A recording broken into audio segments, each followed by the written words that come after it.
प्रगतिवाद जो इसका काल समय है 1935-36 के आसपास लगभग इसका समय आरंभ माना जाता है। 1943 तक इसका अंत माना जाता है। प्रगतिवाद से तात्पर्य है एक विशेष गति या आगे बढ़ने की। प्रगति यानी आगे बढ़ना, इससे तात्पर्य है। छायावादी के उत्तरवर्ती कवियों में घोर व्यक्तित्ववाद के प्रतिक्रिया मिलती है। जहाँ पर छायावादी में रोमांटिसिज्म और चित्रात्मक भाषा, रहस्यवाद की कविताएं लिखी गई, वहाँ पर प्रगतिवाद के आते आते व्यक्तिवाद की प्रधानता अधिक पाई गई है। इन कवियों में सामाजिक विषमताओं के प्रति आक्रोश, असंतोष, अराजकतावादी विप्लव और मानव जीवन की ओर दृष्टिपात करता है। प्रगतिवाद विचारधारा मार्क्स के द्वंद्वात्मक भौतिकवाद और वर्ग संघर्ष से विश्वास रखती है। मार्क्सवाद का जो सिद्धांत है द्वंद्वात्मक भौतिकवाद, उसी का आधार बनाकर यहाँ प्रगतिवाद का कवि भी विश्वास रखते हैं। अर्थ है इस संघर्ष का मूलाधार है।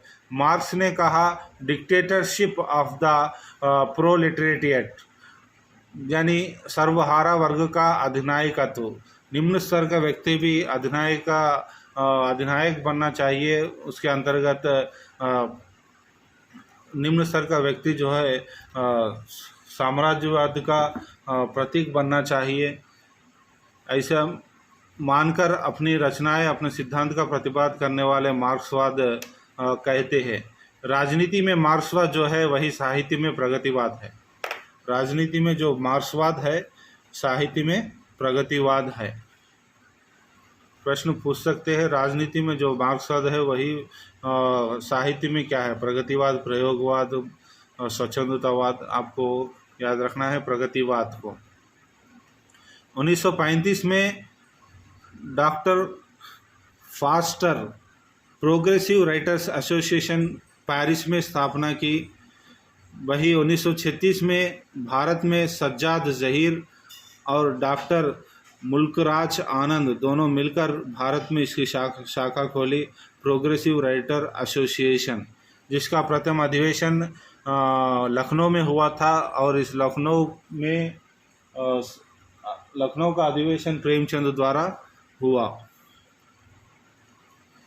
Doctor faster progressive writers association जो पेरिस में 1935 में प्रारंभ किया, 1936 में भारत में इसकी शाखा खोली गई सज्जाद जहीर और डॉक्टर मुल्कराज आनंद द्वारा।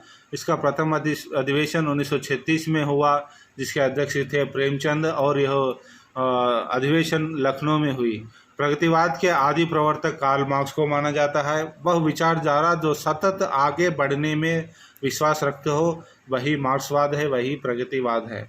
व्यवस्था में उपजे शोषण का विरोध करता है प्रगतिवाद। मैंने उसको जब देखा, लोहे जैसे तपते देखा, गलते देखा, ढलते देखा। यह केदारनाथ अग्रवाल के द्वारा रचित पंक्तियां हैं। लगभग हम सभी वह तोड़ती पत्थर का जो निराला द्वारा लिखी गई उसकी रचना मानते हैं, लेकिन थोड़ा कंफ्यूज करने के लिए यह दे सकता है। मैंने उसको जब देखा, लोहे जैसा तपते देखा, गलते देखा, डलते देखा। यह केदारनाथ अग्रवाल द्वारा लिखी गई पंक्तियां हैं। प्रगतिवाद लघु मानव की प्रतिष्ठा है। पूंजीवाद को समाप्त कर समाजवाद को स्थापित करने के लिए प्रयत्नशील रही है। प्रगतिवाद के प्रमुख कवियों को बारे में देखेंगे। नागार्जुन आते हैं 1911 1998 तक इनका काल समय है। वास्तविक नाम है वैद्यनाथ मिश्र। मैथिली में इन्होंने यात्री नाम से लिखते थे, मैथिली भाषा में यात्री नाम से लिखते थे। और यही मैथिली भाषा में काव्य संकलन इन्होंने लिखा पत्रहीन नग्न गाछ, जो 1969 में साहित्य अकादमी पुरस्कार प्राप्त हुई। पत्रहीन नग्न गाछ जो मैथिली भाषा में काव्य संकलन है, 1969 में साहित्य अकादमी पुरस्कार प्राप्त हुआ। हिंदी में बाबा नागार्जुन नाम से लिखते हैं। दीपक पंजाब पत्रिका में का संपादन किया, जो पंजाब से निकलती है पत्रिका दीपक, उसका संपादन भी नागार्जुन ने किया है। 1956 में युगधारा लिखते हैं। 1959 में सतरंगे पंखों वाली लिखते हैं। 1962 में प्यासी, पथराई आंखें, भस्मांकुर, तुमने कहा था। यह सभी 1962 की रचना है, नागार्जुन द्वारा रचित। इन्होंने उपन्यास लिखे। प्रमुख उनके उपन्यास है रतिनाथ की चाची, बलचनामा, नई पौध, बाबा बटेश्वरनाथ, वरुण के बेटे, दुख मोचन आदि इनके प्रमुख उपन्यास है। फिर एक बार, रतिनाथ की चाची, बलचनामा, नई पौध, बाबा बटेश्वरनाथ, वरुण के बेटे, दुख मोचन। कविताओं में विचलन अधिक मिलता है। विचलन से अर्थ है डिविएशन। नागार्जुन की कविता में विचलन अधिक प्राप्त होता है। इनकी प्रमुख कविता है ओ जन मन के सजग चित्रे, केदारनाथ अग्रवाल पर लिखी थी। एक ही समय के कवि थे केदारनाथ अग्रवाल, उनके ऊपर नागार्जुन ने लिखी ओ जन मन के सजग चित्रे। यह रचना नागार्जुन द्वारा लिखी गई केदारनाथ अग्रवाल के ऊपर। सिंदूर तिलक भाल इनकी पत्नी अपराजिता देवी पर लिखी। गुलाबी चूड़ियाँ वात्सल्य रस की रचना है। अकाल के बाद प्रमुख कविता इनकी है नागार्जुन की। कई दिन तक चूल्हा रोया चक्की रोई उदास, कोई चक्की रही उदास, कई दिनों तक कानी कुतिया सोई उसके पास। केदारनाथ अग्रवाल देखेंगे 1911 से इनका समय 2000 तक था। युग की गंगा, नींद के बादल, फूल नहीं रंग बोलते हैं, आग का आईना, समय समय पर, लोक और आलोक, अपूर्वा 1986 में साहित्य अकादमी पुरस्कार प्राप्त हुआ। आप सभी लोग साहित्य अकादमी पुरस्कार, मंगल प्रसाद पारितोषिक, ज्ञानपीठ पुरस्कार, सक्सेरिया पुरस्कार, यह सभी पुरस्कार के रचनाओं को कालक्रमानुसार याद रखना चाहिए। प्रत्येक रचना और रचनाकार के नाम भी याद रखने की आवश्यकता है। यह धरती किसान की, फूल नहीं रंग बोलते हैं इनकी प्रमुख रचना है। फूल नहीं रंग बोलते हैं। आज नदी बिल्कुल उदास थी इनकी एक और प्रमुख रचना है। आज नदी बिल्कुल उदास थी, केदारनाथ अग्रवाल। केदारनाथ अग्रवाल के ऊपर ही ओ जनमन के सजग चित्रे नामक रचना लिखी थी नागार्जुन ने। त्रिलोचन, जिसका मूल नाम था वासुदेव सिंह, वास्तविक नाम वासुदेव सिंह, इनका काल समय है 1917 से 2007 तक। इनकी प्रमुख रचना है धरती, गुलाब और बुलबुल, दो भी काव्य संकलन है। मैं उस जनपद का कवि हूँ इनकी प्रमुख कविता है। मैं उस जनपद का कवि हूँ, मैं तुमसे बात किया करता हूँ और यही मेरी कविता है। यह त्रिलोचन द्वारा लिखी गई प्रमुख पंक्तियाँ हैं। शिवमंगल सिंह सुमन को देखते हैं। सुकुमार वृत्ति के कवि माने जाते हैं। गांधी की अपेक्षा मार्क्स के समर्थक थे। गांधी की अपेक्षा मार्क्स के समर्थक थे। जीवन के गान हिल्लोल, प्रणयानुभूति के चित्र है। विश्वास बढ़ता ही गया, विंध्या हिमालय, एशिया जाग उठा, मिट्टी की बारात 1974 में लिखी गई मिट्टी की बारात को साहित्य अकादमी पुरस्कार प्राप्त हुआ। शमशेर बहादुर सिंह को देखेंगे। इनकी रचनाएं, कुछ कविताएं, कुछ और कविताएं, दो आप। रंगे राव के प्रमुख रचना है अजय खंडहर, मेधावी, पांचाली, राह के दीपक।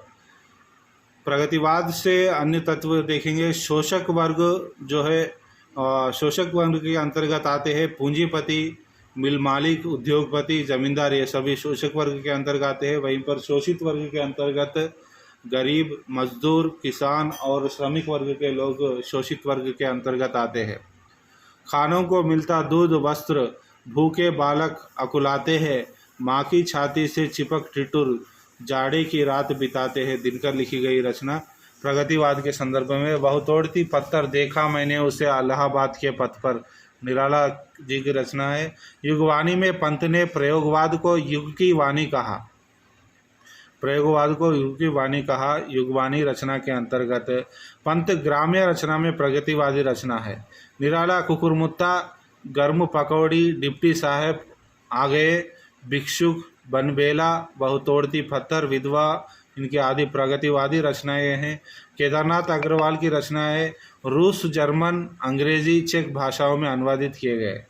केदारनाथ अग्रवाल की रचनाएं रूस, जर्मनी, अंग्रेज, चेक भाषाओं में अनुवाद किए गए। केदारनाथ अग्रवाल को केन का कवि भी कहा जाता है। युग की गंगा में विषय अर्थव्यवस्था का यथार्थ चित्रण खींचा है। प्रेमचंद कथा साहित्य तो केदारनाथ कविताओं में जो स्थान कथा साहित्य के अंतर्गत प्रेमचंद को मिला है, वही स्थान कविता या पद्य साहित्य के संदर्भ में केदारनाथ अग्रवाल को प्राप्त हुआ है। अमेरिकी साम्राज्यवाद का मुकाबला करने वाले वियतनाम पर कविताएं लिखी इन्होंने।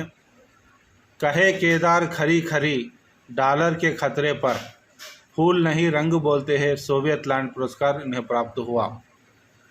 प्रगतिवादी कवियों का समयानुसार रचनाकारों को देखेंगे। नागार्जुन 1910, केदारनाथ अग्रवाल 1911, डॉक्टर रामविलास शर्मा 1912, त्रिलोचन 1917 और रामविलास शर्मा के पश्चात आते हैं शिवमंगल सिंह सुमन, इनका जन्म 1917 में हुआ। त्रिलोचन 1917, मुक्तिबोध 1917 में ही, रंगई राघव 1923। यहाँ पर प्रगतिवादी कवियों की जो सूची दी जाएगी उसमें से कौन नहीं है पूछा जाएगा, तो आप नाम याद रखेंगे। नागार्जुन, केदारनाथ अग्रवाल, डॉक्टर रामविलास शर्मा, त्रिलोचन, मुक्तिबोध, रंगई राघव। नागार्जुन युगधारा प्रारंभिक काव्य संकलन है इनका। ब्रिटेन की रानी आगमन पर वे लिखते हैं, आओ रानी हम ढोएंगे पालकी। भस्मांकुर शिव पार्वती भरवे छंद का प्रयोग किया गया। व्यंग्य की प्रखरता पाई जाती है, किसी और समकालीन में पाई नहीं जाती। रंगई राघव लिखते हैं राह के दीपक। रंगई राघव की रचना राह के दीपक। यहीं पर प्रगतिवाद का अध्ययन समाप्त होता है। अगली कक्षा में हम देखेंगे प्रयोगवाद व नई कविता।